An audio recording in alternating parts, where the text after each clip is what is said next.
Hello मेरे प्यारे बच्चों प्यारे प्यारे बच्चों, हमको आज पढ़ना है types of physical quantity. Physical quantity को हमने दो अलग अलग कैटेगरी में डिवाइड किया है। जितनी भी हमारे पास फिजिकल क्वांटिटी होती है, उन फिजिकल क्वांटिटीज में से हमने कुछ फिजिकल क्वांटिटी को फंडामेंटल फिजिकल क्वांटिटी के टर्म में डिफाइन किया है। तो अगर हम टाइप्स ऑफ फिजिकल क्वांटिटी की बात करें तो यहाँ पर हमने उसको दो कैटेगरी में डिवाइड किया है। पहला है फंडामेंटल फिजिकल क्वांटिटी और दूसरा है डेराइव्ड फिजिकल क्वांटिटी। पहला है फंडामेंटल फिजिकल क्वांटिटी, दूसरा है डिराइव फिजिकल क्वांटिटी।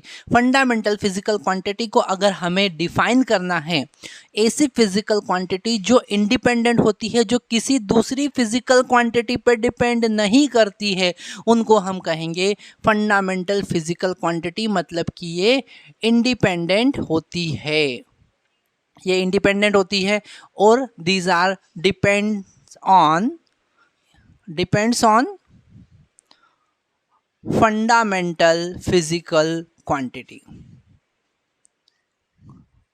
ये derive physical quantity fundamental physical quantity पे डिपेंड करती है। अब सबसे पहले हम फंडामेंटल फिजिकल क्वांटिटी में कौन कौन सी फिजिकल क्वांटिटी हमने ली है, ठीक है। कुछ लोगों ने मिलकर एक कमिटी बनाई, एक ग्रुप बनाया जिसे हम कहते हैं SI system, okay, international system for unit and measurement. उन्होंने ये चीज़ डिसाइड किया है कि फंडामेंटल फिजिकल क्वांटिटी कौन कौन सी हमें लेना है। जैसे हम बात करते हैं फंडामेंटल फिजिकल क्वांटिटी लेंथ एक फंडामेंटल फिजिकल क्वांटिटी है और इसे हम एल से रिप्रेजेंट करेंगे, ओके, एल से रिप्रेजेंट करेंगे और इसको मेज़र करने के लिए हम मीटर का यूज़ करेंगे, ओके। सेकंड, मास जो है वो फंडामेंटल फिजिकल क्वांटिटी है, इसे हम कैपिटल एम से रिप्रेजेंट करेंगे। मेजर करने के लिए हम किलोग्राम का यूज करेंगे, ओके। थर्ड, हमारे पास में फंडामेंटल फिजिकल क्वांटिटी है टाइम, जिसे हम टी से रिप्रेजेंट करेंगे और इसे हमें पता है कि हम सेकंड में मेजर करते हैं। फोर्थ, हम बात कर सकते हैं टेम्परेचर की। किसकी बात कर सकते हैं? टेम्परेचर की, जिसे हम थीटा से रिप्रेजेंट करेंगे और ये हम मेजर करते हैं केल्विन में, ओके। दूसरी भी हमारे पास यूनिट है, पर केल्विन जो है वो एसआई यूनिट है। केल्विन कौन सा यूनिट है? एसआई यूनिट है। हमारे पास डिग्री सेंटीग्रेड भी होता है, हमारे पास में फ़ारेनहाइट भी होता है, पर केल्विन जो है, जिसे हम के से रिप्रेजेंट करेंगे, थीटा से रिप्रेजेंट करेंगे। टेम्परेचर एक फंडामेंटल फिजिकल क्वांटिटी है। नेक्स्ट हम बात कर सकते हैं करंट की। करंट भी एक फंडामेंटल फिजिकल क्वांटिटी है, जिसे हम एम्पियर के ए से रिप्रेजेंट करेंगे। इसका यूनिट क्या होता है? Ampere, okay. नेक्स्ट हम बात करेंगे sixth, amount of substance. Amount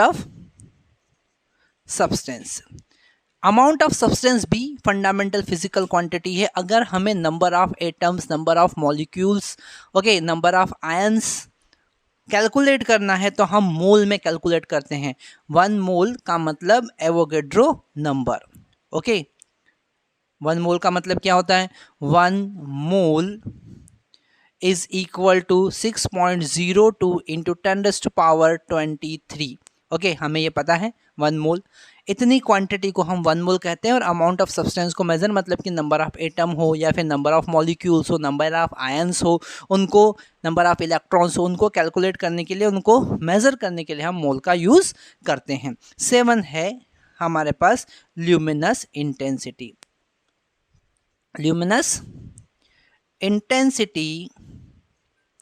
of light. तो ये ल्यूमिनस इंटेंसिटी को हम कैंडेला में मेजर करते हैं। वैसे तो ल्यूमिनस इंटेंसिटी क्या होता है? अगर हम ल्यूमिनस इंटेंसिटी आई को डिफाइन करें तो it is amount of energy incident और emitted per unit time per unit area, it is the luminous intensity. और यही होता है कैंडेला, ओके। तो ल्यूमिनस इंटेंसिटी ऑफ लाइट का मतलब हम आगे भी बहुत अच्छे से समझने वाले हैं। इंटेंसिटी को हम डिफाइन करते हैं, अमाउंट ऑफ एनर्जी इंसिडेंट और ट्रांसमिटेड पर unit time per unit area, that is called intensity. और इसे हम कैंडेला में मेजर करते हैं। किसमें मेजर करते हैं? कैंडेला में मेजर करते हैं। अगर हमें 1 कैंडेला को डिफाइन करना है तो हम लिखेंगे जूल पर unit time per unit area.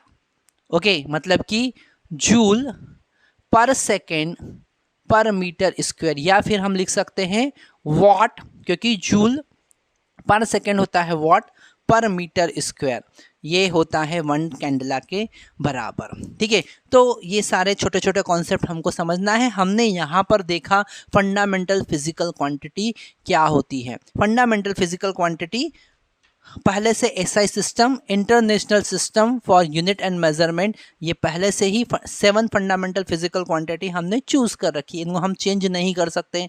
पर इसका मतलब ये नहीं कि हम फंडामेंटल फिजिकल क्वांटिटी खुद इमेजिन नहीं कर सकते हैं। हम चाहें तो वेलोसिटी को फंडामेंटल फिजिकल क्वांटिटी चूज कर सकते हैं और उस फंडामेंटल फिजिकल क्वांटिटी वेलोसिटी के टर्म में हम डिस्टेंस को बता सकते हैं। अगर हमने वेलोसिटी और ये छोटा सा कॉन्सेप्ट हमको समझना है, अगर हमने वेलोसिटी और टाइम को फंडामेंटल फिजिकल क्वांटिटी कंसीडर किया तो डिस्टेंस मतलब कि ये लेंथ को इस वेलोसिटी इनटू टाइम के टर्म में हम रिप्रेजेंट करते हैं।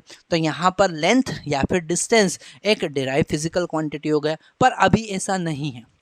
यहाँ पर मैं आपको केवल इतना बताने की कोशिश कर रहा हूँ कि फंडामेंटल फिजिकल क्वांटिटी हम हमारे अकॉर्डिंग भी चूज कर सकते हैं, पर वो एसआई सिस्टम में नहीं होगा, फिर वो हमारा सिस्टम होगा जो भी हम डिफाइन करेंगे। ठीक है, तो यहाँ पर एसआई सिस्टम के अकॉर्डिंग 7 फंडामेंटल फिजिकल क्वांटिटी है और इन 7 फंडामेंटल फिजिकल क्वांटिटी की हेल्प से अगर हम किसी भी फिजिकल क्वांटिटी को रिप्रेजेंट करते हैं तो वो है डिराइव्ड फिजिकल क्वांटिटी। ओके, वो है डिराइव फिजिकल क्वांटिटी। तो नेक्स्ट लेक्चर में हमको देखना है what is the derive physical quantity और कितने कितने टाइप की होती है, कैसे कैसे हम उन्हें डिराइव करेंगे और उनका डायमेंशनल फार्मूला, उनका डायमेंशन क्या होता है, ये सारी बातें भी हम डिस्कस करने वाले हैं। Thank you.